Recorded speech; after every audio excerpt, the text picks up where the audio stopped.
আসসালামু আলাইকুম জাফর ভাই, দাঁড়ান আপনাকে আনমিউট করে নেই। জাফর ভাই আসসালামু আলাইকুম। ইসলাম, কেমন আছো?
Fine, thank you. Fine, thank you. How are you doing?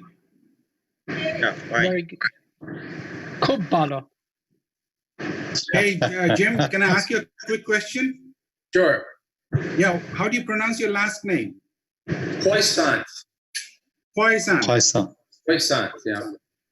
Okay, so it's a little soft on the T. It is. Okay, Yeah. got it. Thank you. I was trying to figure out whether it's English or is it French or what? It's French. There's a long Okay. story behind it. It was not the original name, but whatever. Yeah. Okay, great. Because I prefer to pronounce names right as far as I can. You got it. You're doing good. In that case, bonsoir. Shafqat ভাই, আমাদের তো সব participant মনে হয় চলে আসছেন, speaker সবাই চলে আসছেন মনে হয় না? শাফকাত ভাই, জি, সবাই চলে আসছেন না আমাদের speaker? Speaker to Shaba, yeah, everybody's there. I've seen all of them on screen. So we can start now. So let's start the program. For all the speakers, our chief guest and the special guest all are here. So shall we start the program now? Good evening, everyone. We started the program. Welcome you all. I am Mujahid Al-Biruni Sujan from Bangladesh Computer Samity, and welcome to you all digital transformation and implementation of blockchain.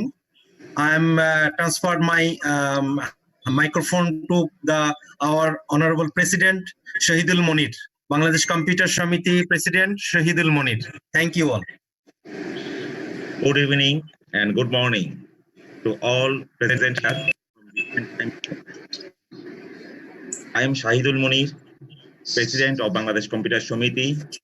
Welcome you to this webinar on digital transformation and implementation of blockchain organized by BCS. Present here as a chief guest, Honorable Minister for Post and Telecommunication and past President of Bangladesh Computer Samity, Mr. Mustafa Jabbar. As a special guest, Mr. Secretary General, Dr. James Poisson, and distinguished guests, speakers, and participants from across the globe. I thank you all for your gracious participation at the virtual seminar on digital transformation and implementation of blockchain. We are happy to organize this seminar as a long stalwart campaign partner of our government to expedite the computerization since its inception in 1987 and building the digital Bangladesh since 2008. Organizing webinar on digital transformation and implementation of blockchain will be another milestone in this area. In today's world, We are seeing technological advancement and innovations exploding, exponential, bringing opportunities not only for enhanced productivity, but also new categories and products and services. All of these are having a profound impact on the way people live, interact, and do business. In fact, our world has already entered a new era, the fourth industrial revolution, or IR as we call it, is characterized by not just by key technological breakthroughs, but a fusion of technologies in multiple physical, digital, and also biological areas. Bangladesh stands to benefit immensely the new era where digital technologies such as millions of mobile apps have vastly improved people's daily lives and are transforming entire economies. New innovations like IoT, big data, AI, blockchain, and cloud computing are already benefiting the e-commerce, finance, education, and healthcare space. So the application of digital and online technology can be massive and has the potential to help emerging economy leapfrog development cycle. To turn this potential into reality through, Bangladesh must break through some barriers. Government and tech leaders all have a responsibility in shaping path to benefit from the technological revolution. I am delighted that we all hear from distinguished speakers who will tell us more about digital transformation and implementation of blockchain in their respective fields. Basically, 1.5 hour is not enough time to explore all the possibilities that blockchain can offer or develop a comprehensive application of the technology. However, it is our hope to bring out some interesting use cases currently being implemented and how this could either contribute directly or indirectly to achieve the sustainable development goals. I would like to take the opportunity to thank our speakers and thank as well our respected participants for taking the time to join the session. I wish you all a fruitful session today. Now, I would like to hand over the microphone to Mr. Shafkat Haidar, advisor of Bangladesh Computer Samity. Mr. Shafkat Haidar is going to moderate the sessions. Shafkat Haidar, Mr. I hand over.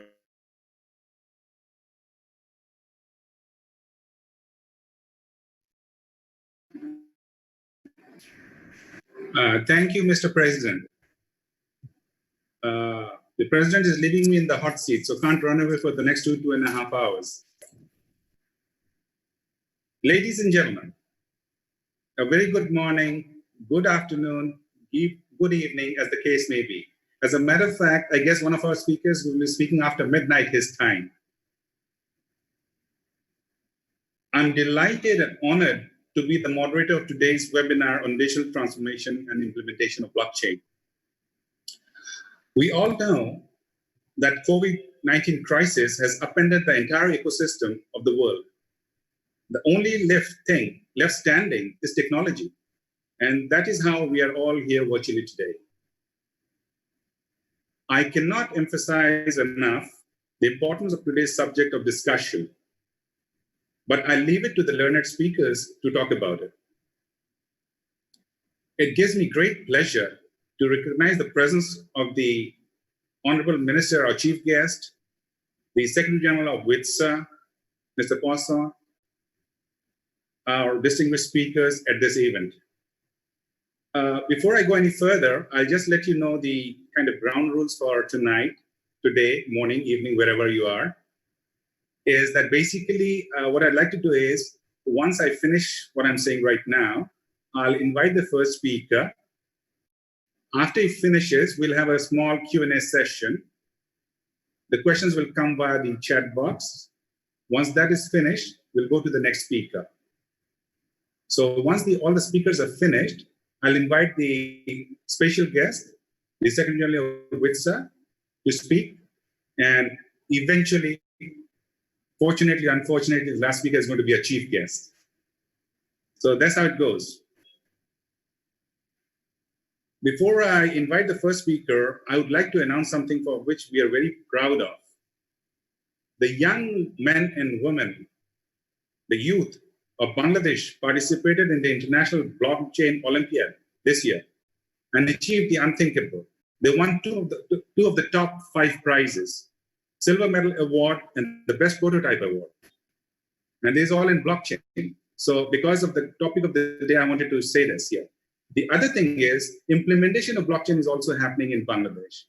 One of the leading financial institutions, IPDC, has already implemented blockchain in the digital supply finance platform.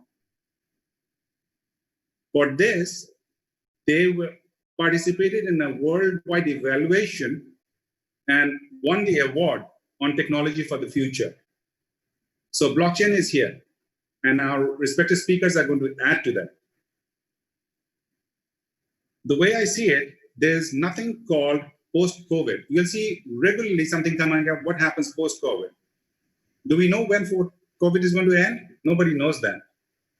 So the world cannot afford to be digitally deprived. We talk about digital divides, but you cannot be digitally deprived, the way I look at it. Now, it is my pleasure to introduce the first speaker, and I'll say a few words about him, is Mr. Matt Kadur. He's currently the IBM Hybrid Cloud Head of Channels and Alliances for Asia Pacific and the Greater China region. He has more than 20 years of executive experience leading innovative businesses and technologies within the Asia Pacific region and global enterprise brands in more than 20 countries across 4 continents. I think that leaves very little of the space for you to cover anymore. Yeah? I think you said everything about me. So the way I put it is, we generally inflammatory disease যদি হয় সেই সমস্ত কারণে ব্যথা হতে পারে অর্থাৎ পেটে ব্যথার বহুবিধ কারণ রয়েছে এখন কার কোন কারণে ব্যথা হচ্ছে সেটা নির্ণয় করতে হলে তার রোগের ইতিহাস খুব কেয়ারফুলি নিতে হবে এবং পেট ব্যথার সাথে অন্যান্য উপসর্গ তার বমি হচ্ছে কিনা তার পায়খানাটা শক্ত হয় কিনা পেট ফুলে যাচ্ছে কিনা অথবা এই পেটে ব্যথাটা একটা জায়গায় থাকে না অন্য কোনো দিকে যায় সেই সমস্ত ইতিহাসগুলো আমরা নিই তারপর কোথায় তার পেটে ব্যথা করে এবং সেই জায়গাটা পরীক্ষা করে দেখি এবং ক্ষেত্র বিশেষে কিছু কিছু পরীক্ষা ইনভেস্টিগেশনেরও সহযোগিতা নিতে হয় যেমন আমরা যদি একটা সিবিসি বা কমপ্লিট ব্লাড কাউন্ট করি ultrasonography of the whole abdomen kori we have to define what that is first peter ekta x-ray kori x-ray abdomen AP view including both dome of diaphragm আবার অগ্নাশয় প্রদাহ হচ্ছে কিনা সেজন্য মেমাইলেস করি পেশাবের পরীক্ষা করি ইউরিন আরএমএ এই সমস্ত পরীক্ষা করলে রোগীকে সঠিকভাবে পেটে হাত দিয়ে এক্সামিনেশন করলে এবং ইতিহাসটা সম্পূর্ণভাবে নিলে অধিকাংশ ক্ষেত্রে আমাদের রোগ নির্ণয় করাটা সহজ হয়ে যায় a lot of it on your systems, and now imagine governments, they'll have trillions and trillions of documents and what do you do with that, and how do you make that available to make yourself more digitally transformed? So what is required in this process? So as part of the digital transformation, it at least enables certain things to be done in a more clever fashion. So smart applications use and integrate AI as analytics tools, blockchain, as well. So these different levels of aspects within an organization are all part of digital transformation. So the key aim here is again to ensure that greater customer experiences, in this case, it's greater citizen experience. So how do you touch your customers, how do you touch your citizens, and how do you get them to touch you back in a digital way? And কারো যদি পাকস্থলীতে ulcer হয় advantages of the digital সেই ক্ষেত্রে পেটে ব্যথা হতে পারে এবং আলসারটা কোথায় হচ্ছে সেটার উপর অনেক ক্ষেত্রে ডিপেন্ড করে। যেমন কারো যদি পাকস্থলীতে আলসার হয়, সেই ক্ষেত্রে খাবার পর পর তার ব্যথাটা বেশি অনুভূত হয় এবং পেটটা ভরা ভরা লাগে। এবং আলসারটা যদি দীর্ঘদিন হয়ে যায়, তখন দেখা যায় পাকস্থলীর নিচের অংশটা শুরু হয়ে যায়। সেই ক্ষেত্রে রোগীর বমি ভাব বা বমি হওয়ার প্রবণতাও থাকে, যেটাকে বলা হয় গ্যাস্ট্রিক আউটলেট অবস্ট্রাকশন। আবার আলসার যদি ডিউডেনামের প্রথম অংশে হয় বা ক্ষুদ্রান্ত্রের উপরিভাগে হয়, সেই ক্ষেত্রে তার খালি পেটে ব্যথা হবে এবং খাবার পর ব্যথাটা কিছু কমে যাবে। অনেক ক্ষেত্রে রোগীরা আমাদের কাছে আসেন যখন সে দীর্ঘক্ষণ না খেয়ে থাকে, তখন তার ব্যথাটা শুরু হয় এবং খাবার পর ব্যথাটা কমে যায়। অনেক ক্ষেত্রে বলে থাকেন ডিউডেনাল অ্যাসিডিটির ঔষধ, যেমন ওমিপ্রাজল জাতীয় কোনো ঔষধ যখন সে খায়, ব্যথাটা কমে। এটা ছাড়াও this last slide was kept for a reason. The underlying notion of digital transformation is a technology that was invented by Google many years ago, and it's called Kubernetes, and the underlying architecture of that is containers. So containers is what allows for certain aspects of digital transformation. It allows for app modernization, and this is what I call the steps to becoming a transformed country. And the beauty of this is that there are steps. You know, it's not just a matter of trying to pick and choose, but there are steps or concrete ways to start that journey, whether it's small, whether it's on big steps, but certainly it covers a broad parts of the environment and businesses as well as government divisions. So in this case, the first part would be to look at and say, okay, well, let me understand my environment a little more. What do I have in this environment? What do I want to achieve? Do I want to achieve this particular customer's requirements or this particular customer's needs? Do I want to touch a citizen in another province? How do I do that? How do we connect with those people? How do they connect with us? And so we look at those different elements. We look at the architecture of the legacy applications, and legacy could mean anything. It could be proprietary applications that companies or governments have spent hundreds of thousands of dollars on, and these are Linux VMs. There could be other type of VMs, but legacy applications and infrastructure. The first step is to do application modernization, and as part of this process, and I hope to set the scene here for my next fellow speaker, is to then look at ways to automate those tasks to become and really start the journey. Because the first hurdle, I call the hurdle, is the first part is modernizing the application. The second part, once you've done the application modernization, is looking at how do you infuse innovation. Now, the innovation is the smarts and brains behind the digital transformation. Be it blockchain. Blockchain is critical for certain applications and certain elements of the organizations, and also telcos and government and all those different elements.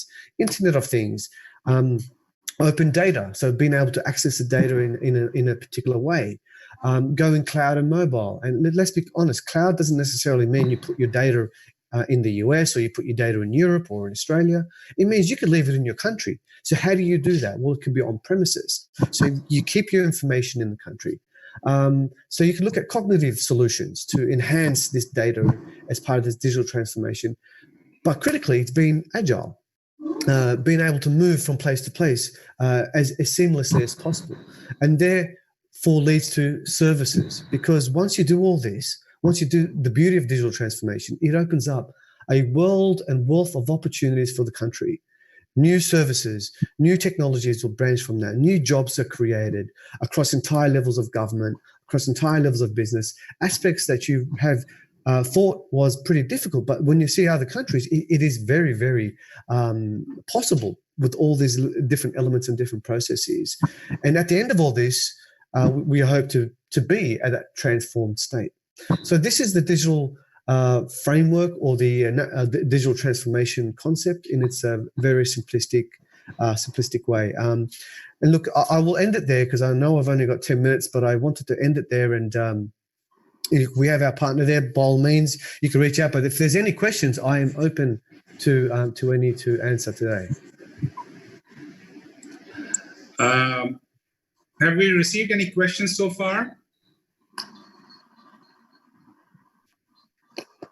I don't see any yet, Matt. Yeah. No problems. So either you're very lucky or we haven't got the hang of it. Well, Papa wasn't exciting enough. Okay, great. Thank you very much. My pleasure. Thank you. Yeah, if we have time in the end, you can add on again. Absolutely. Thank you very much. Okay. Now I have the pleasure of introducing Mr. Haran Shah. He is the Global Executive, IBM Blockchain Platform. After joining IBM's Blockchain Platform team, Haran expanded the adoption of blockchain technology by simplifying the criteria in identifying ideal use cases for customer and help them start the journey in the blockchain space. Haran, the screen is yours. Can you hear me, Haran?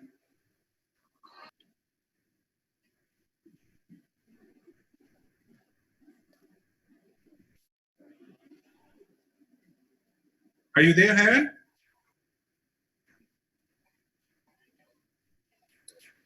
Mr. Haran, could you please unmute your microphone?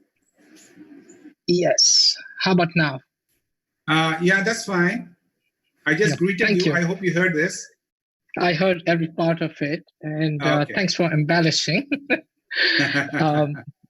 Mr. Minister, Mr. Secretary, Bangladesh Computer Samity, Dhanyavad. Thank you so much for having me. If this was a show over here, I would have said live from New York. I am in the New York area. I have been where you see me for the last 4 months, but world goes on, right? And it's really a pleasure for me and a lot of my colleagues on the IBM side who are on this virtual session. So please, if you have questions as we go through that, my team is monitoring and I'm very happy to respond. So blockchain, right? What we want to do today is cover a few things and basically leave a foundation for the telecommunications industry. I had the privilege of traveling the world. Every other week, I'm out of the United States. Pretty much, I've been through every continent, from Australia to Latin America to China, Japan, you name it. And that gives me a very good perspective of seeing the world and how technology transfers the world and transforms the world as well. So I'll give you some market dynamics on blockchain. I'll give you some idea on trends and new economic model. And it does not matter where you are in your life cycle. Give you some basics on blockchain. There are different types of blockchain and very confusing, but fundamentally, it's very simple. So we'll go through that. And then how is the telecommunications industry positioned for new technology? Matt mentioned AI, IoT, blockchain. I call it the three-legged stool. If you look at 1900s, when my grandfather left India to go to East Africa and settle there, that was the time industrial revolution happened. If you look at this century, it is around autonomous. Autonomous of information, the way we live, the way we do everything. And if you have been locked in the way I have for the last 4 months, I had to reintroduce myself to staying at home and doing everything by myself. And I'm sure a lot of you have seen that. So we'll talk about how blockchain and telecommunication, including AI, IoT, will help not just today, but set the trend for the next 100 years. Right? And then finally, some of the use cases that we see where telecommunication can be very integral as the new model changes. So let me start with market dynamics. And this is strictly around blockchain. So 4 or 5 years ago, when I started in this space, I come from the messaging world, then dabbled into the Internet of Things at IBM, and then blockchain now. What I've seen in the last 4 years is adoption. So 4 years ago, it was all about, what is this thing called blockchain? Everywhere where I was invited to speak, I had to differentiate between Bitcoin and blockchain. And the only reason I got invited was because Bitcoin went from $7,000 to $14,000 in 1 year. If somebody bought it in January 1st, 2017, they were twice as rich. Over the last, 3 years, we saw, okay, all right, this blockchain, permission blockchain is pretty good. How does it help me? And then in last 1 year, we see the transformation where people understand blockchain is about transactions and payments, right? And then from there, you start inventing cross-industry use cases. I'll touch on all these topics as I go through this presentation. And then what we are seeing now, in 2020, 2021, foundation for reinventing industries.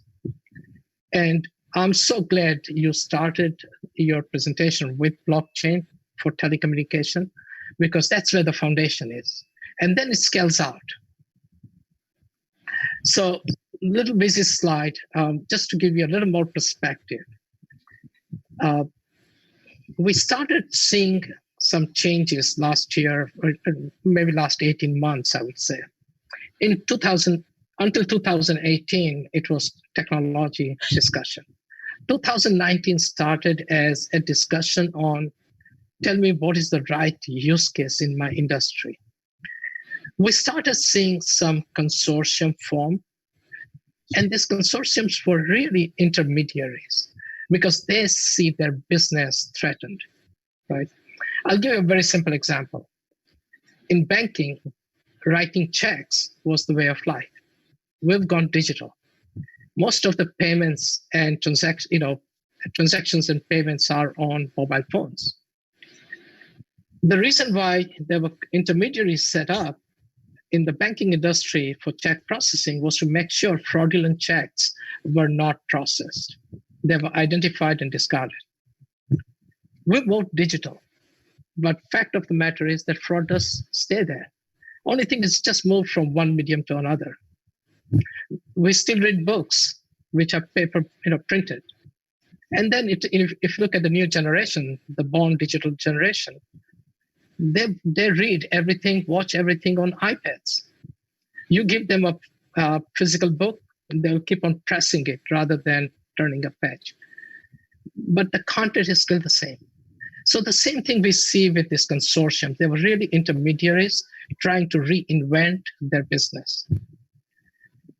There is a big myth in blockchain that you need a consortium to get started.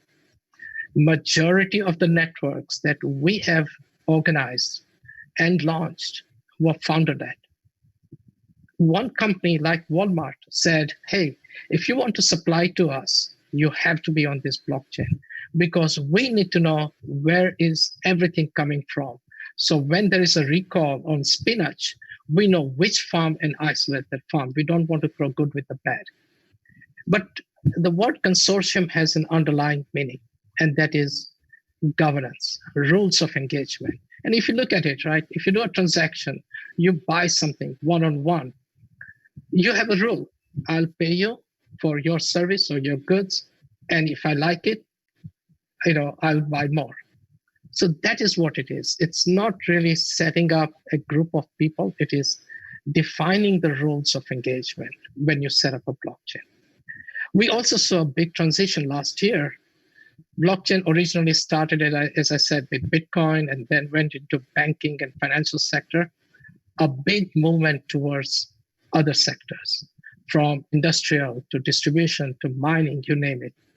So this is what we have seen, right? Now let us take a look at this from COVID and the experiences. On the left is where you have tremendous tailwind, and on the right you have tremendous headwinds. Trying to get people, and airlines are trying to come up with different models to give you the perception of safety if you board a flight. If I go from US to Europe for a business trip, I have to stay somewhere for 14 days in quarantine before I even meet anybody. So that hotel industry, travel industry are under tremendous pressure. And surprisingly, they will come up with new models. I'll give you a very simple example. 2008, when banking and financial sector was under heavy pressure, global depression.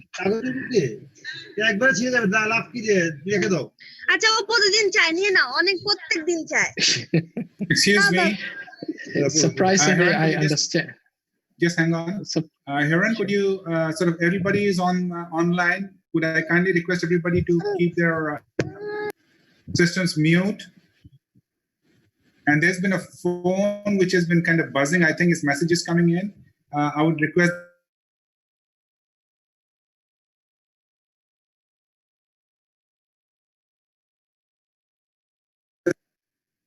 Haran, you can go ahead now.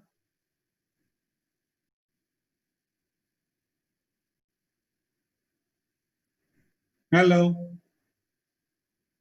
Haran. Okay, I'm back on. So I'll start again.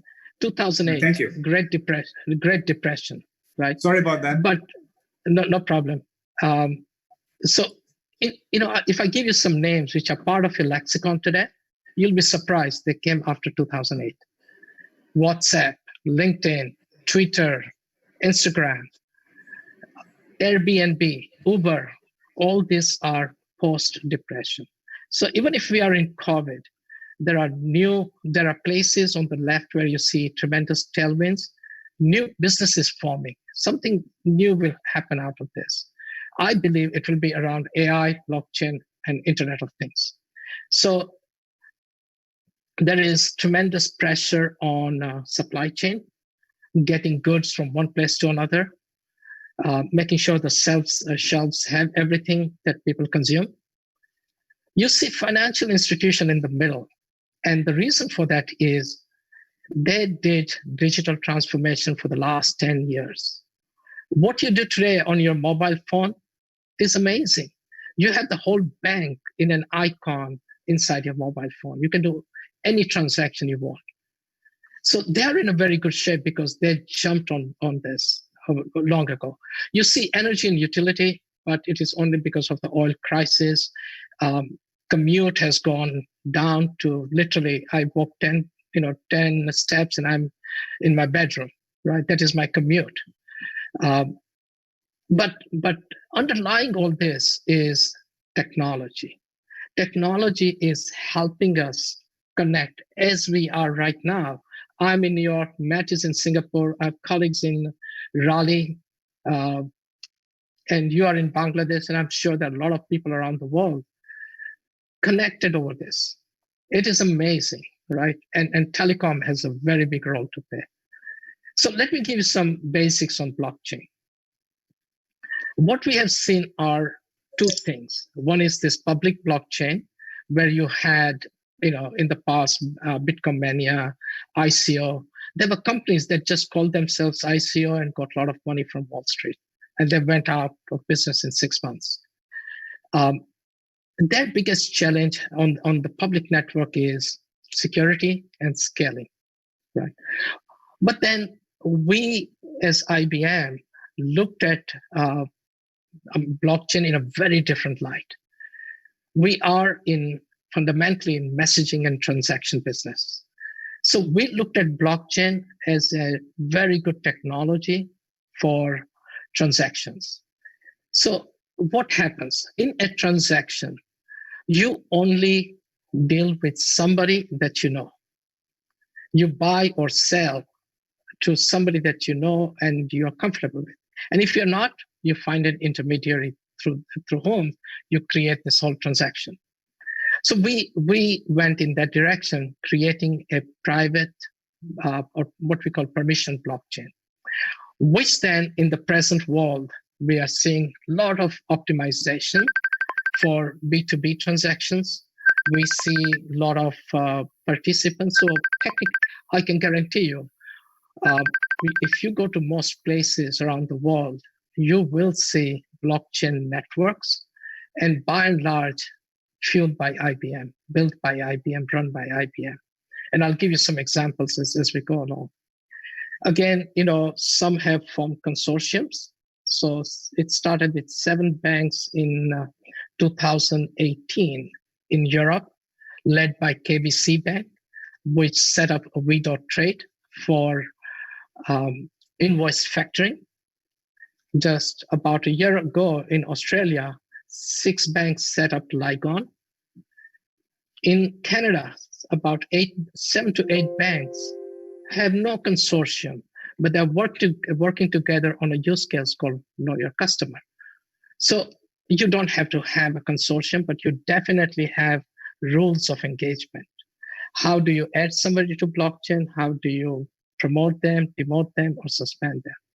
But then what do we see in the future? What we see is a hybrid world. There is transactions, and then there are payments.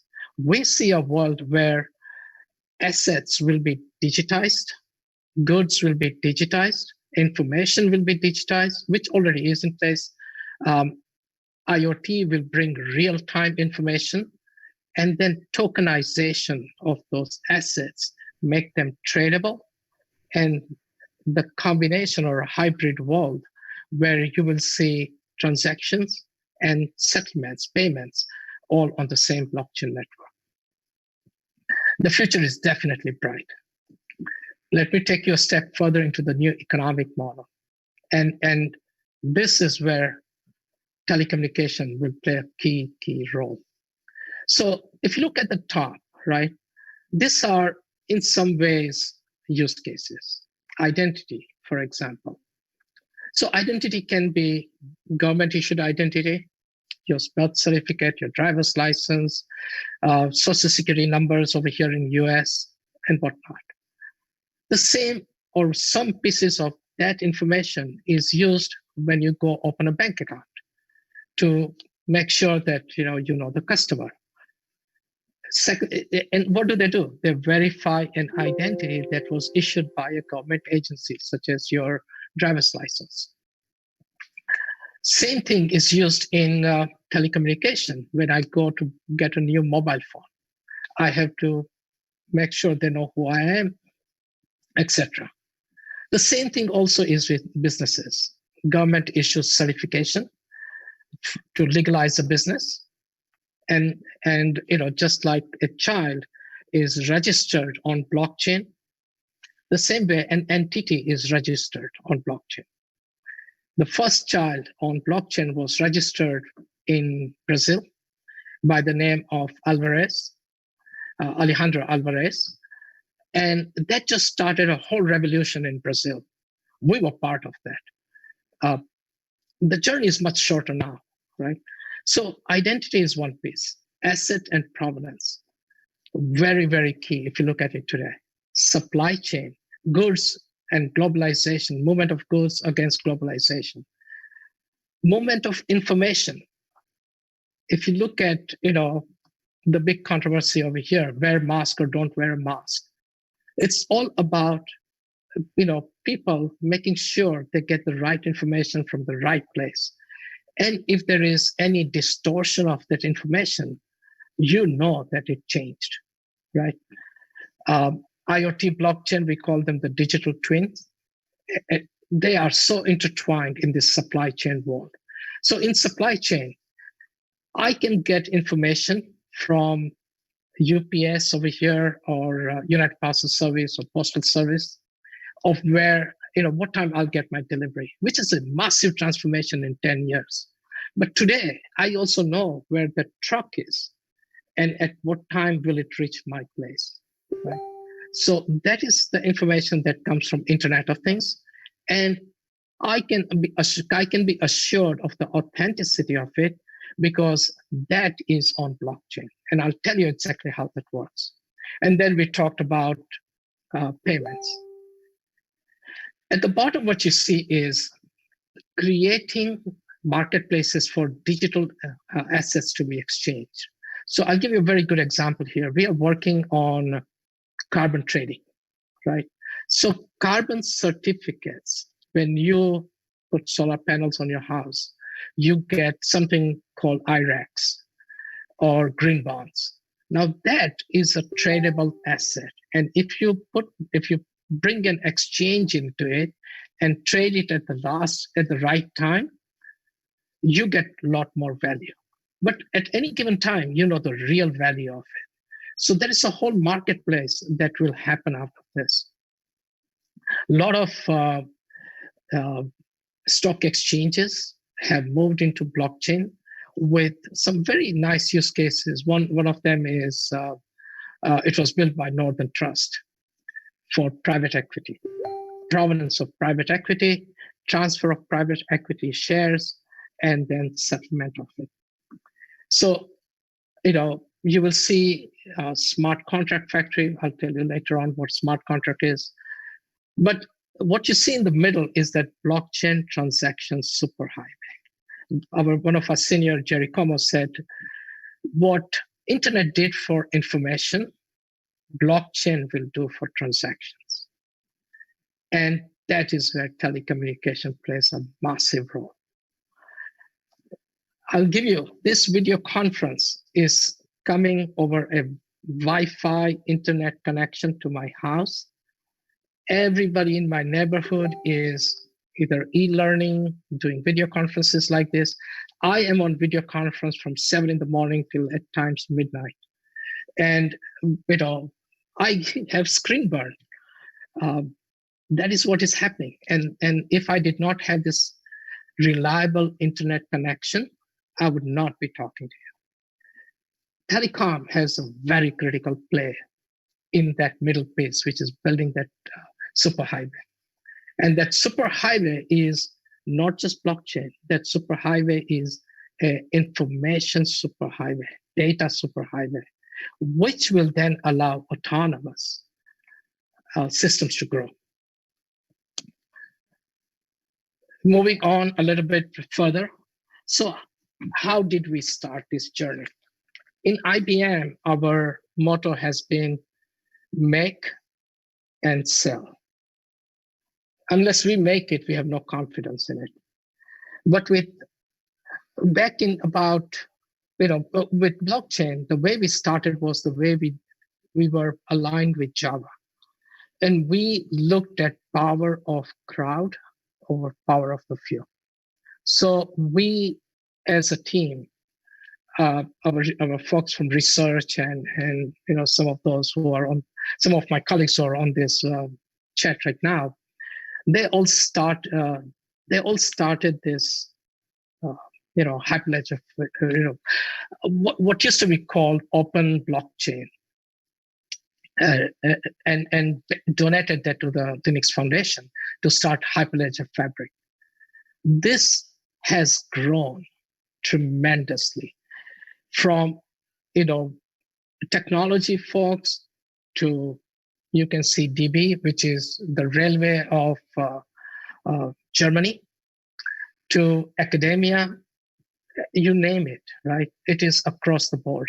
And that power of the crowd has helped this product become a standard in transactions.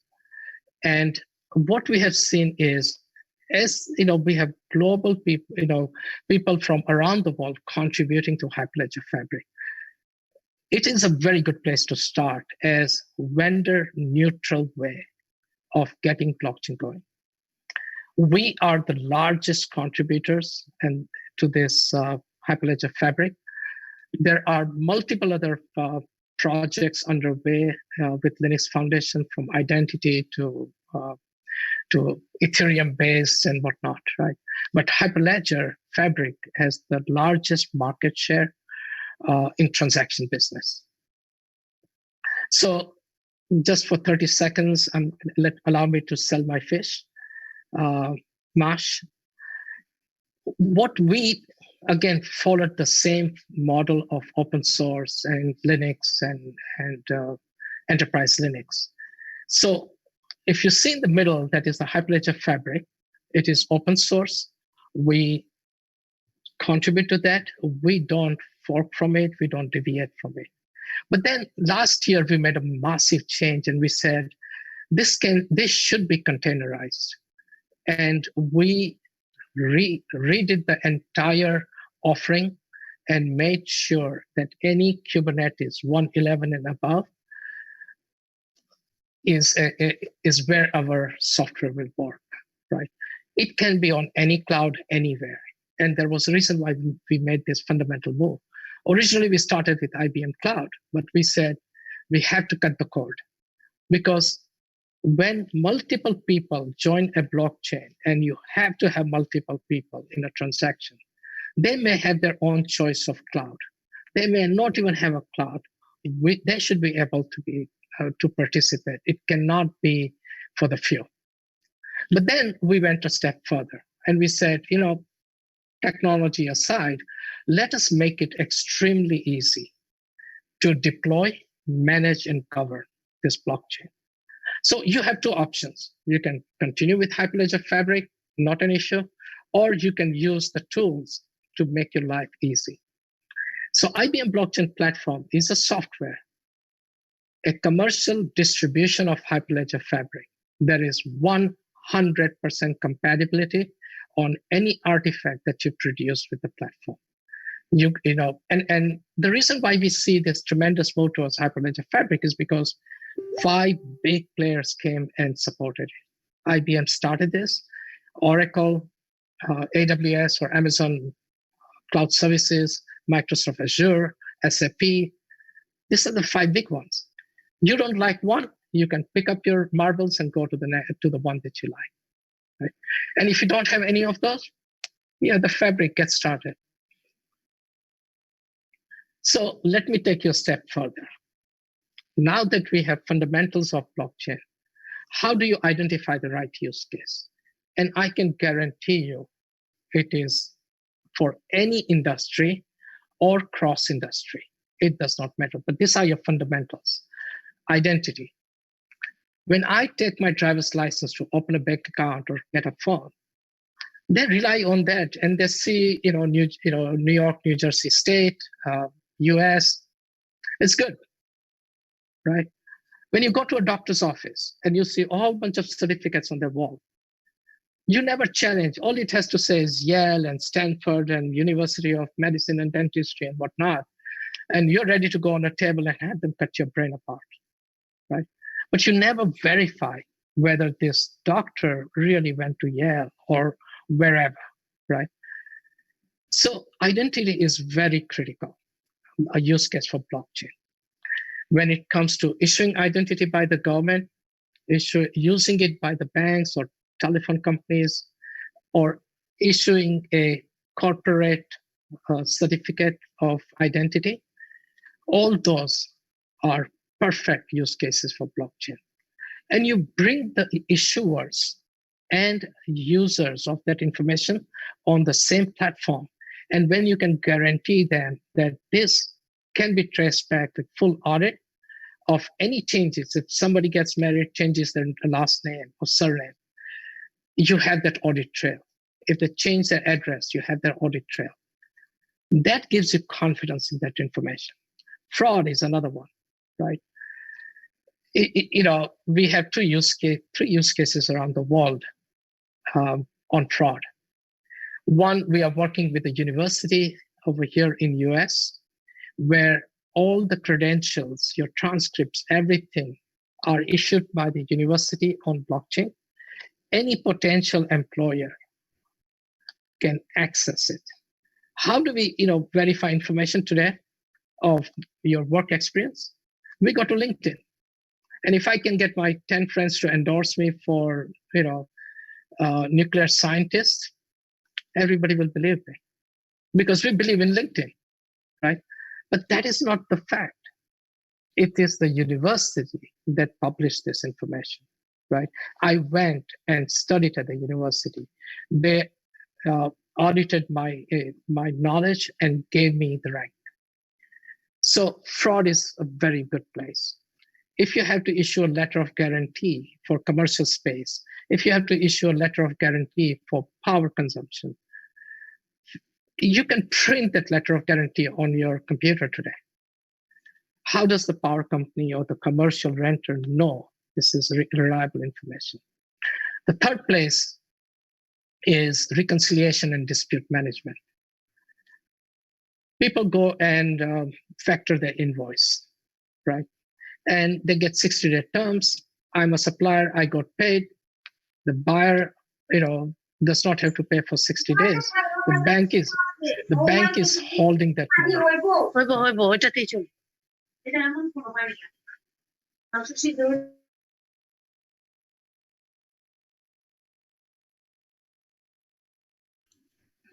Please go ahead.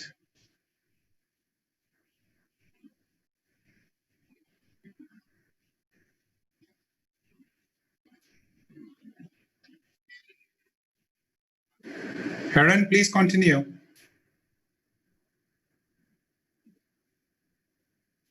Sorry, I whenever somebody speaks, I somehow get into mute. Thank you. So reconciliation and dispute management are a very good place. If I'm a buyer, somebody's a seller, we go to the bank, discount that invoice or factor that invoice, I get paid. The buyer, 50 days, 60 days in, when they're ready to pay, can open up a dispute and say, I never got it. That invoice will never get paid until it is settled. IBM finances a lot of these transactions. At any given time, we have $100 million in dispute. We are eating our own lunch. We have deployed blockchain, right? And the number one reason for dispute is we never got it. So the last one is provenance of data, provenance of information, provenance of goods. If, the whole supply chain is very much, and supply chain is not just limited to goods, right? Supply chain is about providing the full audit of information, data, goods. If I can give provenance or root to every information from inception to changes to what you see today, and if it is auditable, right, then it is the right use case for blockchain. But then you can do all this stuff on databases, right? Why would you need blockchain? And the primary reason, the only reason, the acid test is tamper-proof data. Blockchain gives you that tamper-proof data. You cannot delete anything. If you delete, then everything goes away. The whole blockchain is gone. You can amend or append, but you cannot delete. So in a blockchain network, if you cannot get rid of a participant, you can suspend them from doing transactions. You can suspend them from participating, whether they're transacting or viewing or whatnot, right? So that is what blockchain is all about. And the fundamental reason is if you need trust in that transaction, whether it is supply chain or letter of guarantee or a university diploma or your identity, and there are multiple parties involved in it, then that trust is critical and blockchain can provide it. And when you bring permission blockchain into it, you can definitely know who the participants are. This is an IE test. I'm going to skip that, but basically it was all about multiple industries in blockchain, right? And blockchain use cases. So telecommunication, right? Blockchain in telecommunication. Blockchain, what we have seen in telecommunication is the bottom left, traditional CSPs, communication services provider, who are trying to become digital service provider. So if you look at traditional voice calls, SMS, and now internet connection, right? But these are just the plumbing, the pipes, right, that allow an application such as a video chat or a television or a message to transfer, right? That is the traditional one. Now, what has happened with the advent of smartphones? Telecommunication industries have lost, very first, SMS revenue. Second, international revenue. I have family around the world. My international calling was extremely expensive. Today, all I pay is my internet costs, WhatsApp calls and WeChat calls and whatnot, FaceTime. All that is free for me, right? So that is a major loss of revenue. Second, there is tremendous competition in providing internet. And when 5G comes in, it even gets to the next level. So how does telecom step up to the next level? And that comes with two pieces: digital services enabler, which they are doing today, and digital services provider, right? So in some ways, when you provide the plumbing, you are an enabler. But if you take it to the next level, where you become the platform for transactions and payments to happen, and you are part of it, that just changes your dynamics, right? Your new revenue model.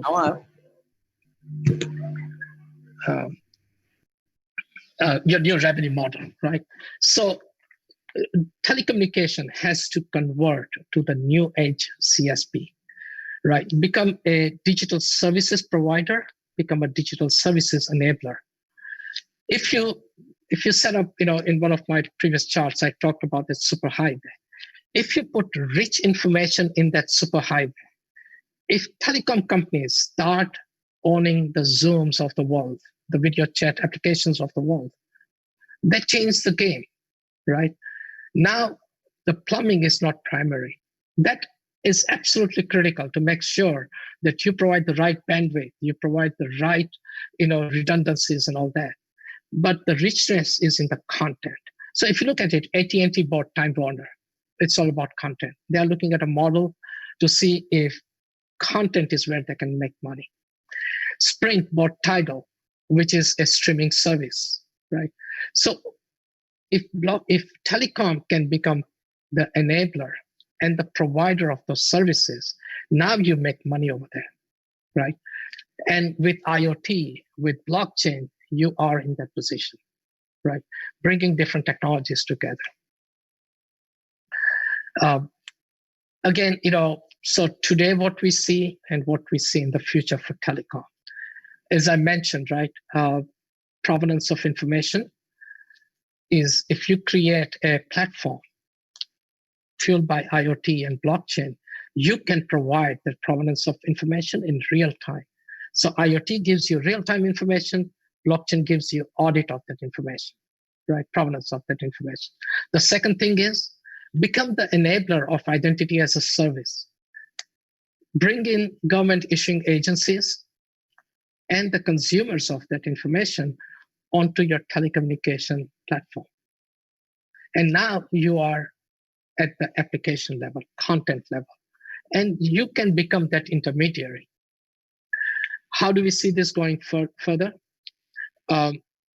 Some already there, some will come. So 5G is going to change the way telecommunication industries work.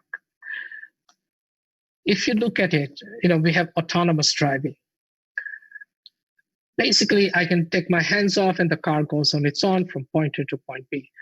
Today, because of COVID, there are two things happening, and look out for it. Autonomous trucks are already on the road, going from manufacturer to distribution center, right? And you won't even recognize them. The second part is autonomous distribution center.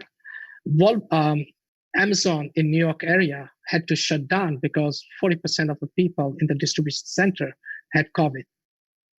During Christmas, which is the biggest season in US, they use robots to look at an order, find the right shelf, in the right alley and pick up those goods and put them in a box. You will see more of this. You're going to see a robotic arm making designer coffee for you. So every time you see slowdown of economy, new things happen. Unfortunately, it affects the lower income people the most. Right? 5G is going to do that. So when you have autonomous, the decisions had to be made at the edge. You cannot send commands from the headquarters analyzing information.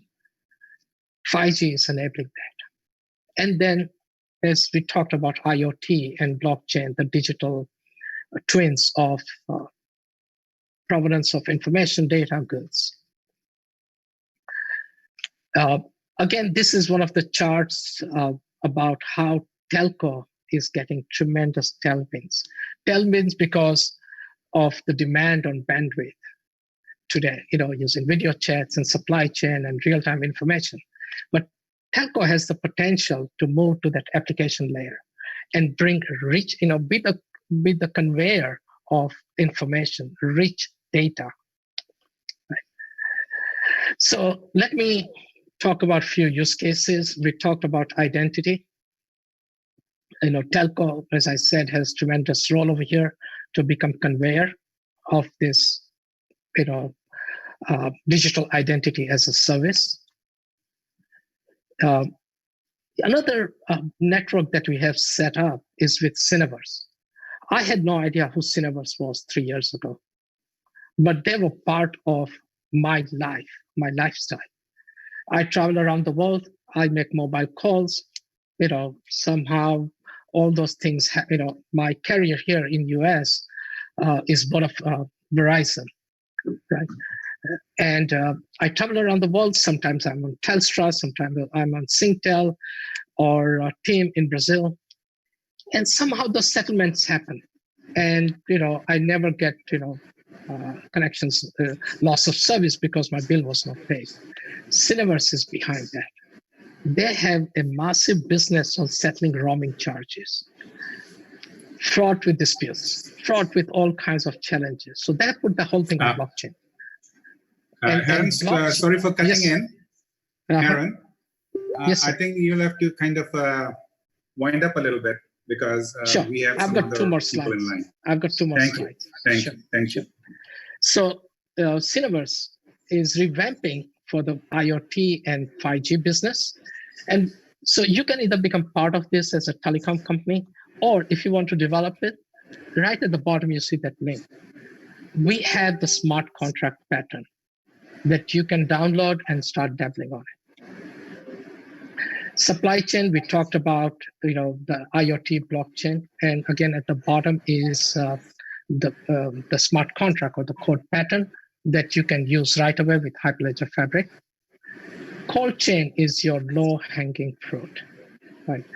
Real-time IoT information and blockchain together reduces the disputes. When a fish goes from one place to another, changes multiple hands, you want to make sure it is not, nothing has gone bad. And if it has, you can identify who was the last person holding that before it went bad.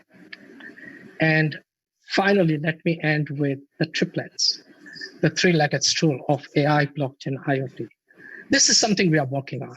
We are part of this in Germany, where autonomous blockchain and AI, IoT are coming together. So you drive an electric car. It needs, whenever it needs charging, it will autonomously find the nearest charging station, take you over there. When you go through toll roads, first thing is it will map your route and find you the shortest route. And if you have to pay toll autonomously, it will pay that. All this is around a telecom company, building this whole ecosystem that enables today Internet of Things, blockchain, and then autonomous as we go into that world. So let me leave you with that. And the link that you see at the bottom has a lot of code patterns or smart contracts for Hyperledger Fabric. You can get started, right? And if you need, to take it to the next level and operationalize it, productionize it, we can help you. And Matt had a name who's local to us in Bangladesh. We are already there, as you heard about IPDC. You also heard about the Teachers Pension Fund running on IBM Blockchain Platform. We are there. Now, you have the next move. I'll stop over there, take some questions, and Khub Dhanyavad for having me over here. And well, me to present. Haran, dhanyavad to you as well for this exhaustive and very exciting presentation. It has elicited a lot of responses, questions. We'll unfortunately not have the time to deal with all of them. I'm going to read out a few so we can cover it in the next 5 to 7 minutes maximum. Okay, keep that in mind. Sure. So I'm dying to hear the minister. Okay, yes. The minister is a very important and his part perspective. Of this conversation, correct. First question, which I'd like to place to you on behalf of the audience is, isn't data privacy, especially cross-border data usage, a big issue for blockchain? Because we talk trade all the time, okay? So your answer, please. Absolutely. GDPR. So GDPR has two pieces. One piece is making sure personal information does not pass outside of your border. Second thing is right to be forgotten. Right. What happens in blockchain, and that was one of the biggest change we made, private data collection. So we don't put private data on blockchain, we put a hash of the data. This is a little technical term, but basically what you see is a pointer into the blockchain. And that tells me where that information comes from. And only people who are eligible to view that information can see it. So the data is never on blockchain. The personal data is never on blockchain. You can decide what you want to put on there. And my teammates who are on with me have a lot of YouTubes around it. Please definitely go there. You'll get more detailed information how to implement private data collection. Okay, thank you. There's another question. Maybe it's often asked, but still I'll repeat it here. What is the basic difference between Bitcoin blockchain and Ethereum blockchain?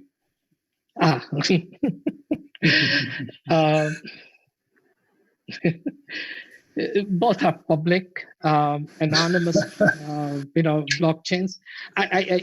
If you ask me from a value perspective, right, Bitcoin, got a lot of momentum, and Ethereum took the wind on used the tailwind on it. So I would like to change the question a little bit, and especially in the COVID world, right? So paper transactions, paper currency, we don't know, as Bill Gates said, right? The next missile is a virus, right? So a lot of things are happening digital. A lot of central governments are looking into digital currency, right? I would like to say, look into digital currency over any particular Bitcoins and Ethereums, because these are anonymous, crowd run, no government intervention, and they have benefits and challenges as well, right? So focus more, and I'm quite sure your central bank is also looking into digital currency. We get a lot of requests on that. That would be the next thing to look at. Okay, I'll do this with a follow-up question because you're talking about this. Why do governments in different countries feel hesitant to allow Bitcoin trade? Let me answer a question on COVID. As I said, right,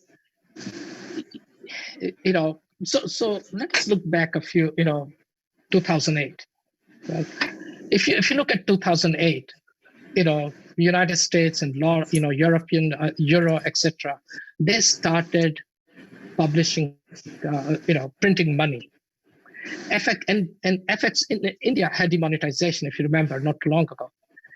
FX traders have no control on their trade when government can print or stop printing of money. That is where all these fiat currencies started, Bitcoins and Ethereum. If you look at it, Bitcoin really, took off after that. Also, a lot of places where suddenly, banks are nationalized, and whatever money you have is now government's money. So that is where this whole Bitcoin and Ethereum and all those took off, right? Why our government?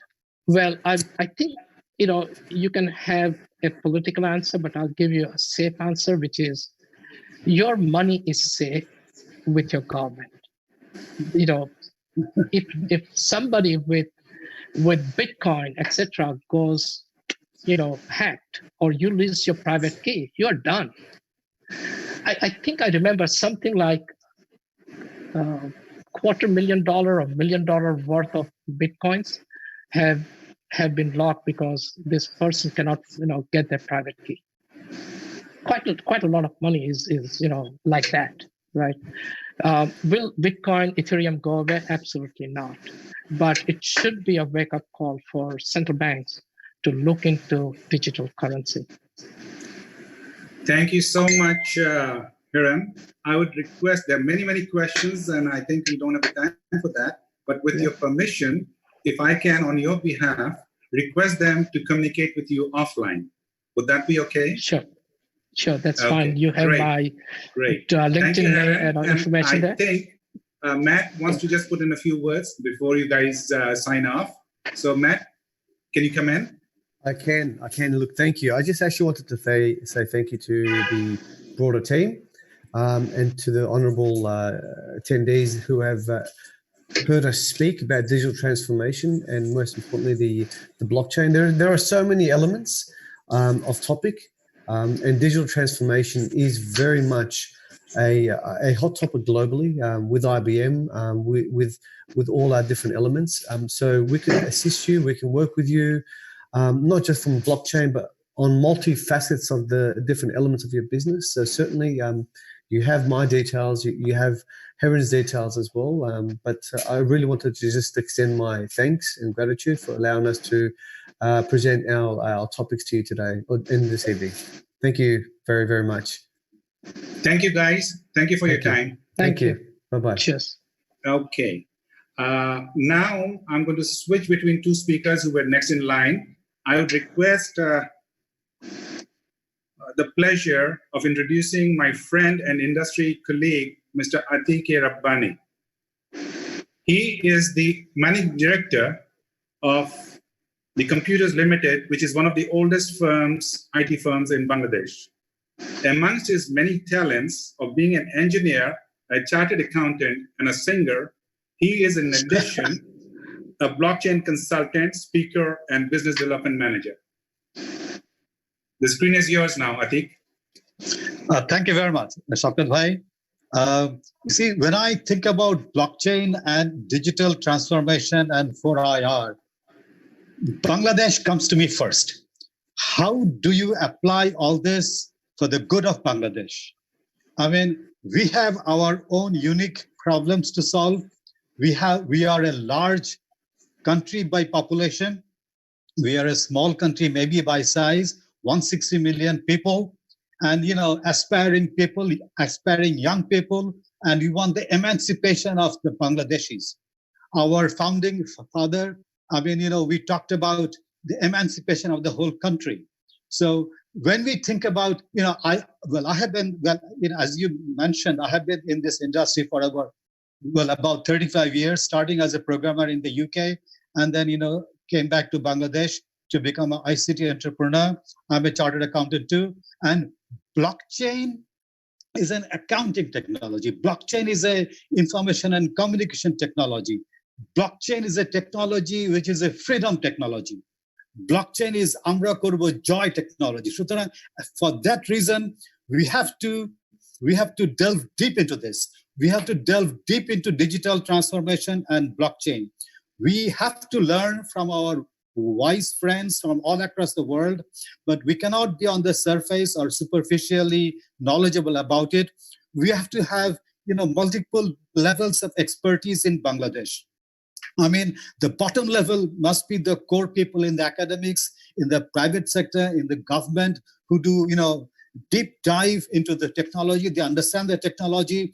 They understand the solutions provided by IBM, provided by Linux Foundation, provided by R3 Corda. They study Bitcoin, they study Ethereum, they study permissionless blockchain and permissioned blockchain. They study all the manifestations of blockchain and distributed ledger technology. And then think about the appropriate, and together with your 4II, with artificial intelligence and IoT, think about how it can be really applied in Bangladesh. So what do we need in Bangladesh? We need, in the first and foremost, a good data infrastructure. We have, well, our very dear Jabbar Bhai has done really well with our physical infrastructure. We are, connected in Bangladesh. Internet is, well, everywhere. We need our all government ministries to have a very good data infrastructure, reliable record keeping, and integrity of transactions. That can be ensured by blockchain technology. So we have to really build this core. If you build this core, the basic strata, of course, the contribution of blockchain into supply chain, the contribution of blockchain into provenance, the contribution of blockchain into credentialing, contribution of blockchain into many other, in telecommunication, in peer-to-peer. Of course, digital currency is there, but many people are shy about it, little hesitant because of uncertainties, in it. But the blockchain technology and the distributed ledger, I'm an accountant. We have done double entry bookkeeping for the last 600 years. If you're a supplier and I'm a customer, we have different sets of books, and and there is no connection between it. Then, well, the accountants, the auditors come in and say a true and fair view. They do reconciliation, they do debtor circularization. All these things are gone, will be gone, if you have a shared ledger in which instantly verified transactions are only allowed to be entered. So in case of Bangladesh, we must think about the application of blockchain, which makes our fundamental data infrastructure right. If you get that right, if you have inter and intra-government, public and private and academics all on a kind of an interoperable environment in which the individual is empowered like a customer of a very efficiently run IT company to access online any services. So if 160 million people in Bangladesh, they can access the services of government, everything online. And if you can make this country an ideal place for small entrepreneurs, one-man entrepreneurs who can snap, they can register in 5 minutes or pay taxes in 5 minutes. You see, 4IR technology and blockchain will automate, but they also will eliminate. What will they eliminate? They will eliminate traditional jobs. Accountants may not have the jobs they used to have before. We have to be pushed into higher ethical, higher technical exercises. So where will this go? So we have to address that first. We have to train people to be able to shift to other areas of engagement within the corporate, within the government, or outside the agency, so that no one is left behind and no one is actually in a position of disadvantage.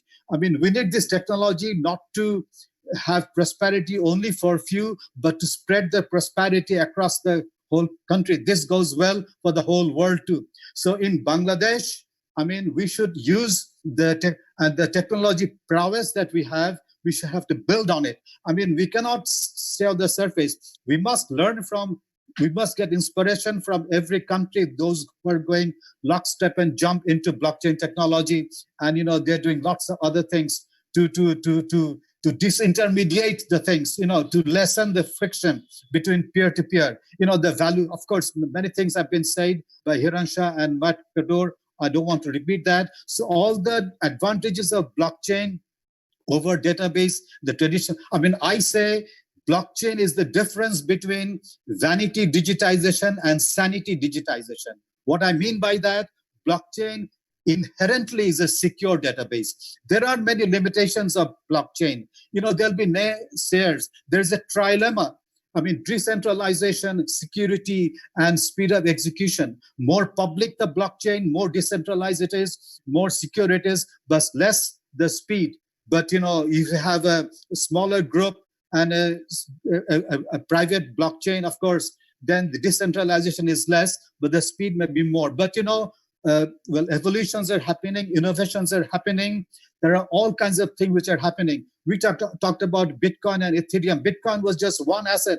Bitcoin going around the whole chain. Well, Ethereum brought many assets going around the chain. Then they brought smart contract, and smart contract will actually also be able to take feeds from the outside world, which is very important, off-chain and on-chain. So as Bangladeshis, we must understand the technology in its fullest. At a bottom level, there must be people who are disseminating and evangelizing blockchain technology for the last 2-3 years now. Now, we need more people to understand this. En masse, uniquely, if Bangladesh can somehow en masse understand blockchain technology, we take it from a technology perspective to a way of life. Blockchain is no longer a technology, it is a way of life. So then we can actually be able to apply the technology in all its paraphernalia for our own good. And one thing, of course, as Other Bhai mentioned, we won the silver medal in International Blockchain Olympiad, and also the best prototype, and all the 12 teams, they won certificate of merit. This is the beginning. This shows the potential. We now have to apply it. We have to now translate this into solutions. And the solutions must be, to begin with, to build our data infrastructure. If we build the data infrastructure right, then all other things will follow. So, of course, blockchain is everybody's, it's a game. It's a game changer. It's a generational change. So we must embrace it. I have not seen anything in my life. I was a database administrator in my younger days. We used to write programs and database, but this could be somehow, change manipulated. I think the CRUD. Sure, just 1 minute. I think, are you there? Yeah, sure. Can I cut in? Our friend from Australia is way past midnight. So, if with your permission, if you wind up, if you could just say your last sentence, and I'll be grateful. Oh, okay, just give me 1 second. So we need blockchain for our emancipation. SDG goal 2030 means leave no one behind, 160 million people. So blockchain and 4IR must be used to help us achieve SDG. Thank you very much. Thank you very much, Atik. Thank you very much once again. Thank you. Is our friend DJ Bitesi available now?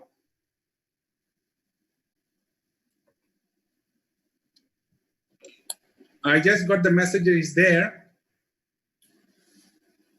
Is he there? Mr. Bidesi?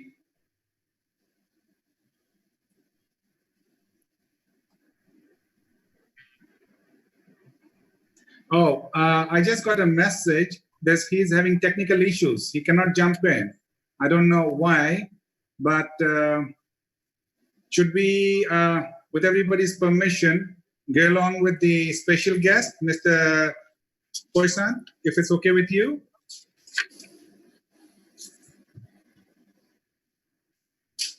Could you unmute your mic?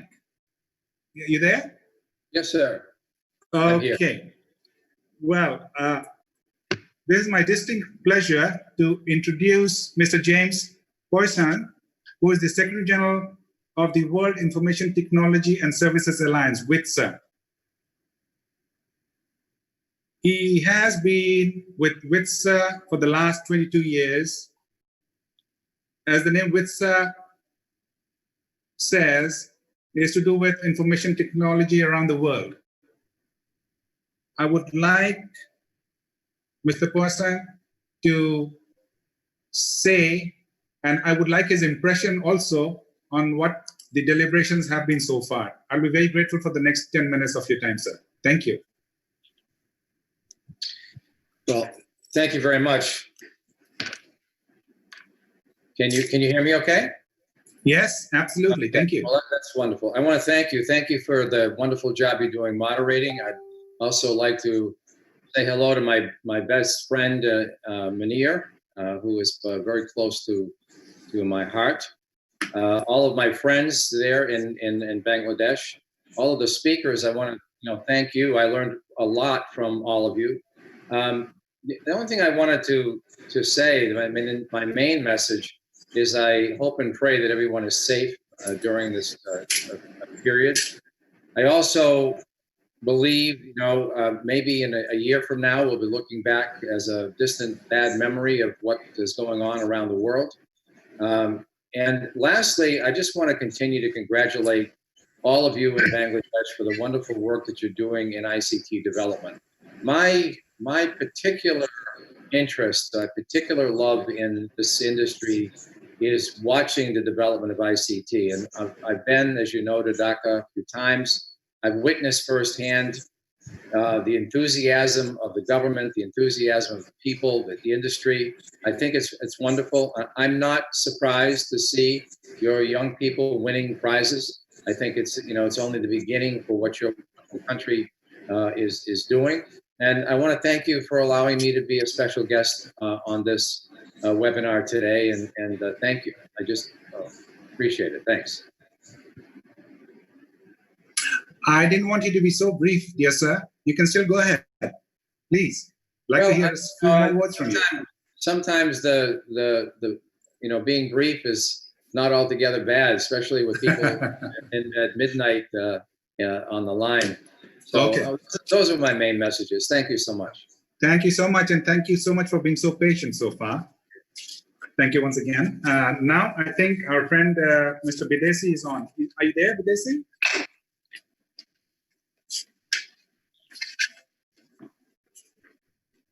Hello.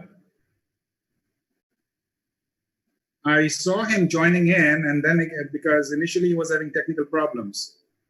So I'm not sure what's happening.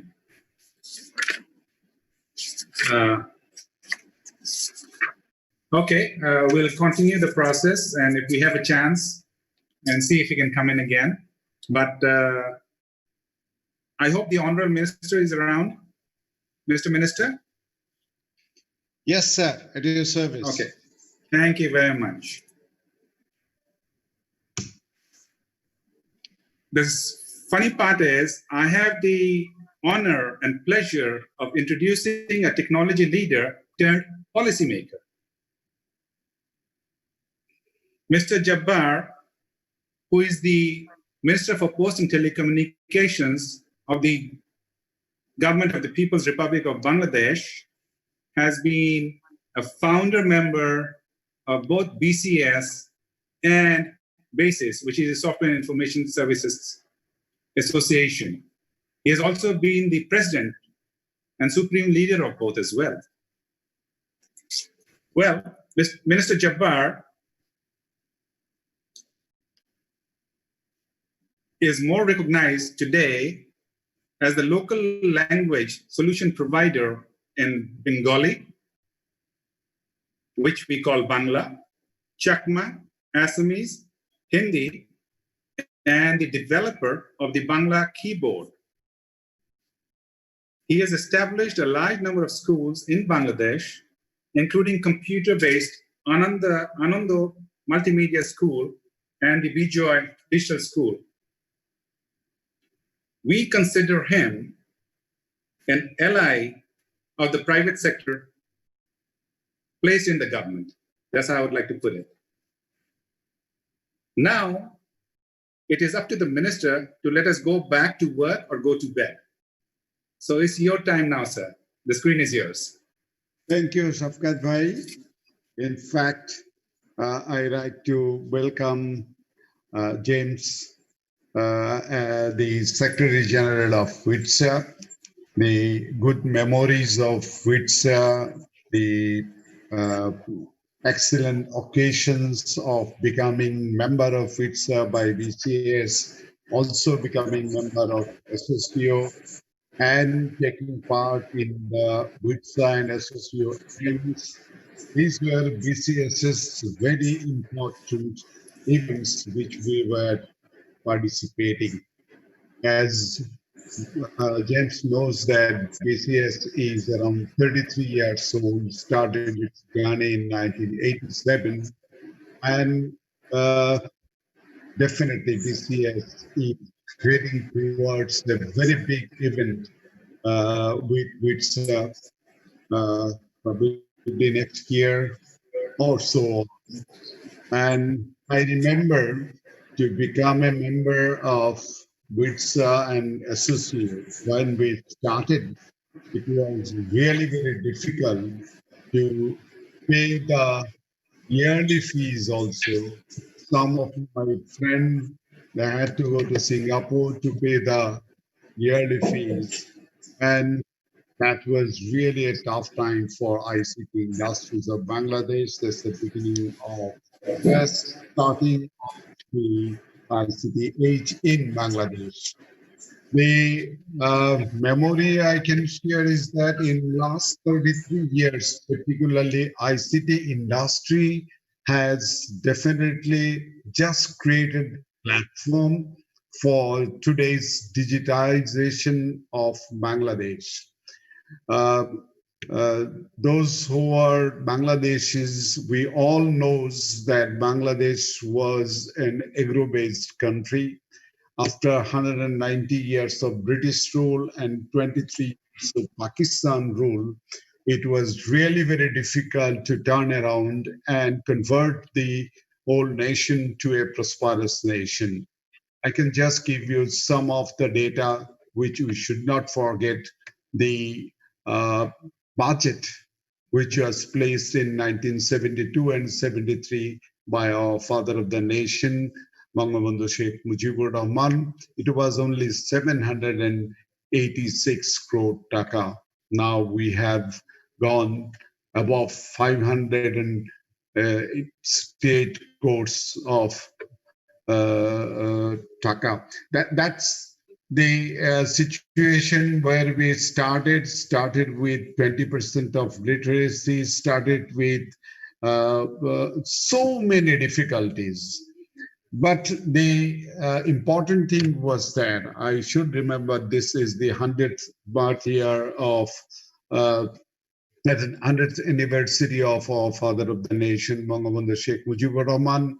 If COVID would not have been here, you would be finding that Bangladesh would have been in the festive mode and celebrating this year and the next year, the 50th year of our independence, as something very big, because this is probably the largest event in our life. Bangabandhu started with the very simple, I just mentioned three things. He put Bangladesh to the international arena by becoming member of ITU, also becoming member of UPU. And the most important thing he did was the nationalization of the primary education system. But unfortunately, we lost him in 1975. And after that, there were 21 years. Then, in fact, the computerization or ICT area was simply promoted by some individuals. I'm finding my friend Shafkat Haidar, who is also one of the pioneer of introducing computer in Bangladesh. His company, Ciproco Limited, was definitely involved in the early process of popularizing PCs to the market. I'm finding my friend Atike Rabbani also. So we started the journey in a very small way. But now, after 1996 to 2001 administration of our present Prime Minister, Bangladesh turned into a different nation. I can simply just mention three events for that. She took power in 1996 on 23rd of June, and computer was duty-free in 1998 and 99. I must remember and also thank the BCS, because BCS was responsible for just putting the demand on her, and she accepted that, yes, withdrawal duty and taxes from computer will definitely change the whole scenario which we are having.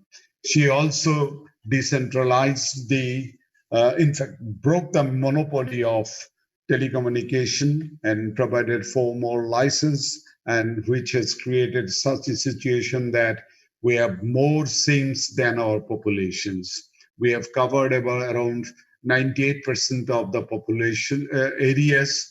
And in this pandemic situation, I can simply say that I was really afraid, and I was in tension as the Minister for Post and Telecom. If the telecom services are not there, if the internet services are not there, I don't know what would happen in this pandemic situation. We are lucky that, yes, we are not fully trouble-free, or the quality of services which the people expect is not really to the highest mark.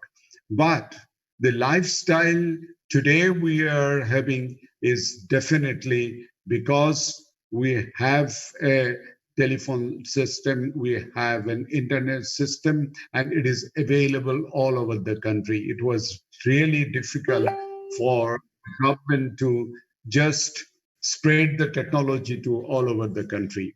I can just give you some idea about what we have done and what we are going to do.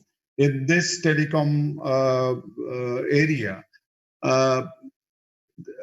we have already connected the unions of the country. We have already connected the islands and distance areas of the country, and they are connected with fiber optics. And what is going to happen is that we have already prepared for 5G, and we want to launch that by 2021. And as we are discussing about the digitization process and also discussing some of the technologies of the 4th industrial revolution, including blockchain, IoT, and artificial intelligence, I just want to mention here that the government is definitely careful about our entry into the 4th industrial revolution. You know that we have missed the 1st, 2nd, and 3rd industrial revolution, but our Prime Minister was the first person to use the word digital with her country, Bangladesh, in 2008 on 12th of December.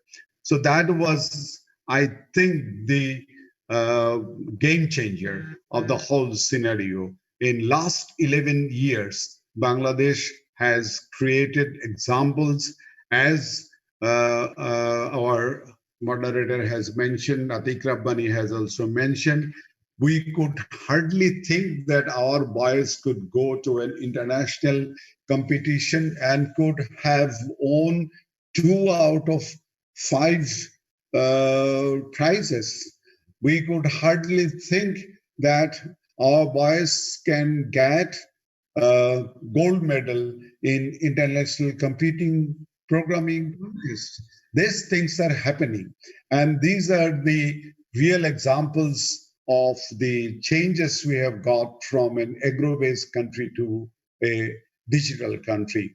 The important issue I can just mention that the whole world is working and sitting at home, and definitely you will be thinking that as a minister what I am doing.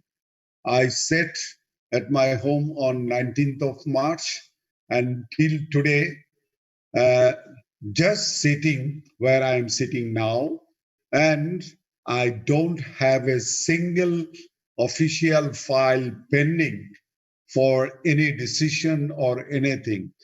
I think the meetings I have done in this period is probably double or triple than that the meeting we were having physically. And in fact, we have some challenges in like digitizing the education systems, putting the online classes there. And also, I agree that there are lots of opportunities and challenges, as Atik Rabbani has mentioned, that we are heading towards blockchain, IoT, or artificial intelligence technologies, robotics, and all other things. But it has to be adopted as per the need of the people of the Bangladesh. So it's not that we'll be just copying from somebody and putting it here and just implement it. What we have found is that our people thinks in a different way. Our people have their own lifestyle, and if we want to do something, we'll have to adapt to the attitude of the people. Like you see, Bangladesh is the second largest mobile financial service provider. You'll hardly find anyone, even in the villages, or a day laborer who is not using a mobile financing services, and they are used to it. You'll be finding that someone, even who is not illiterate enough, cannot just save the mobile number, that can also use the mobile financial services and also the mobile technologies. We have our village people who has their families outside Bangladesh, and now they just go for a video call, use internet, they use WhatsApp and all other things. So these are the changes which has happened. What I just want to mention here is that Digital Bangladesh, the slogan we have got, what we put it before anybody else, because I remember after we declared Digital Bangladesh in 2008, Britain declared Digital Britain in 2009, India declared in 2014, and Pakistan declared in 2019, December. So we know actually what we want to go.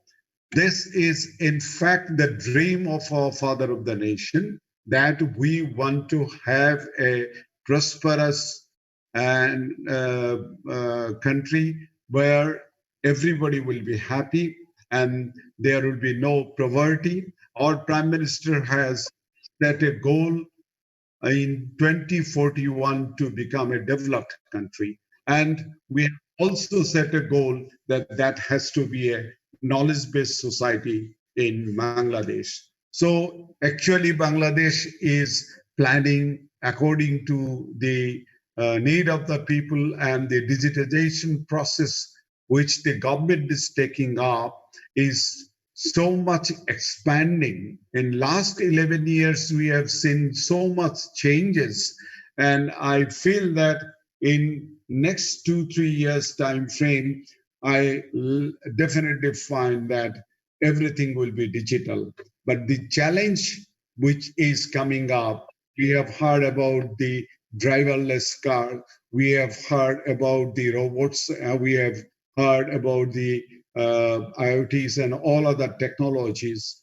The challenge will be, we have a population which are working physically, and if we cannot give them the digital skill, what will happen to those who are just physical workers? So it is very important to give them the digital skill, and we are preparing for that. We will be definitely coping up with the changes that the world is having on. Our challenge is that there, because say one of the major export earning sector is RMG, and that is a physical labor which we are having. So when the robots comes and the software takes over, so we have to think of what we will be doing with those physical laborers. Same case happens with more than 10 million people working outside Bangladesh, mostly in physical jobs. So what we will do with those people. So it's a challenge for Bangladesh that will have to convert the human resources what we have now. But the advantage we have is something which maybe many countries doesn't have. We have the youngest population. We have 65% population below 35 years. So that's the population dividend we are having. And as we have mentioned one or two instances, that this population are very talented, and we can build up them with the new technologies. We can just adopt the digital technologies and just give them the proper education. I think we can be one of the richest country with our human resources. The discussion we are having today, though it is marked as blockchain, probably we have discussed almost all other fourth industrial revolution technologies also. I like to thank the IBM friends. The presentation was very good. We have got a clear and very specific concept about the blockchain, this past, present, and future. I also like to thank our Atik Rabbani Bhai, who is in fact holding the flag of blockchain and everywhere is promoting it. I think that the gap between the understanding of blockchain and new technologies will be covered up because we have people like Atik Rabbani.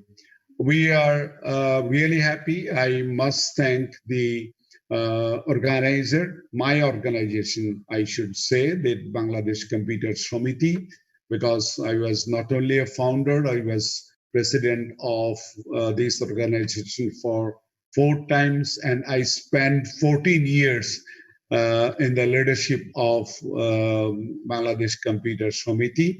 So, and I can simply just mention here, I became a minister in 2008. When I took oath in our president's house, I just went to Bangladesh Computer Samity office because that was my home. So that's the feeling I have for Bangladesh Computer Samity.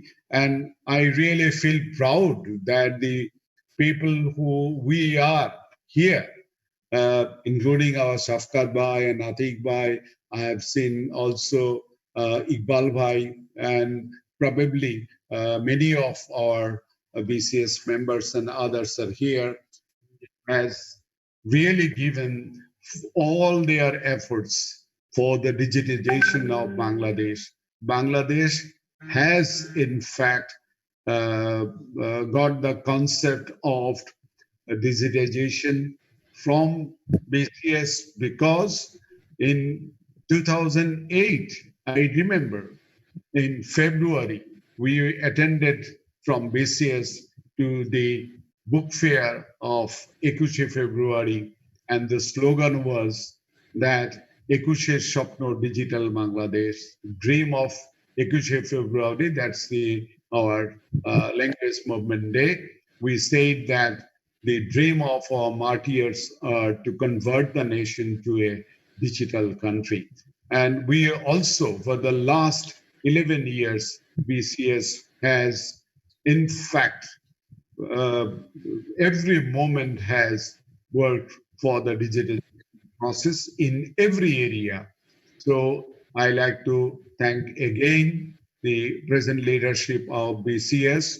Also, I like to just mention here that BCS has more challenges in coming days. I hope with the instances we have crossed, the BCS leadership will be able to just hold the biggest event. Probably BCS's biggest event will be working with WITSA, and I hope that WITSA will find something different in the event with BCS. So I like to thank again. It is really an important session, the most beautiful webinar, and particularly with the technology discussion we have.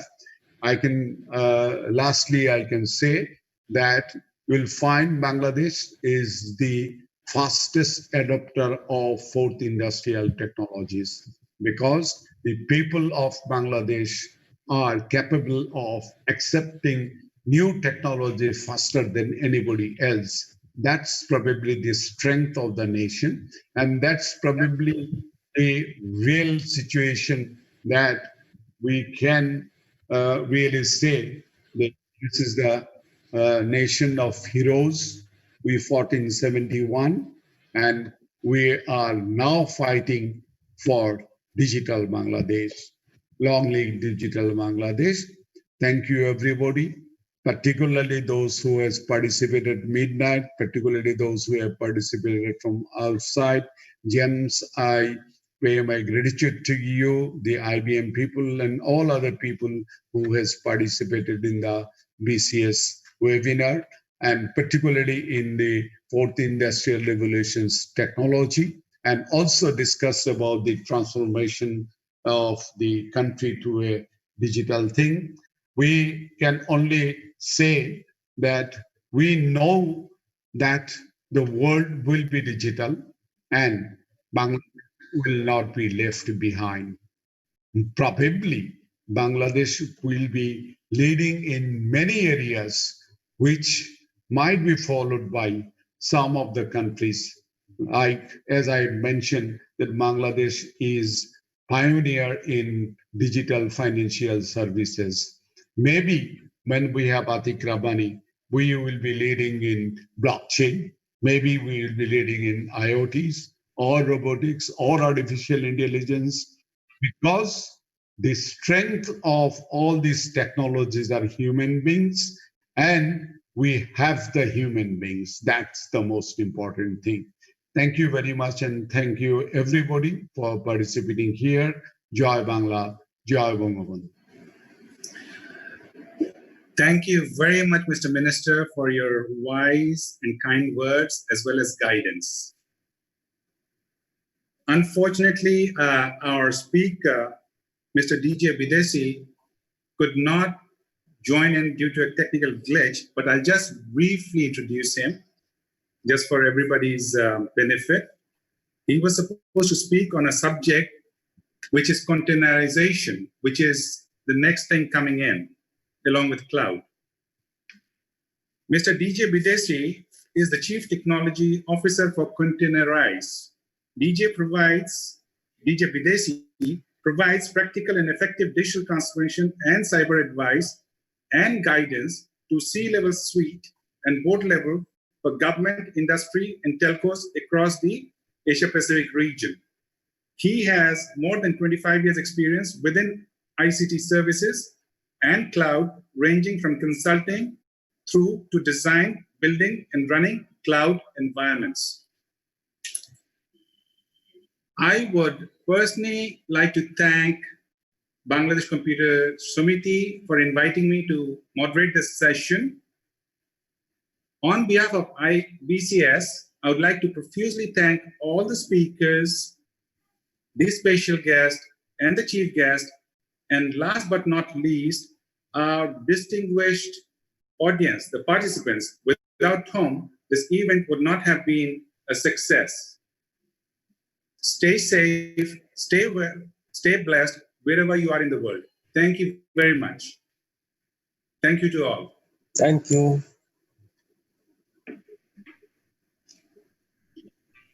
Bye-bye. Thank you. Thank you, everybody.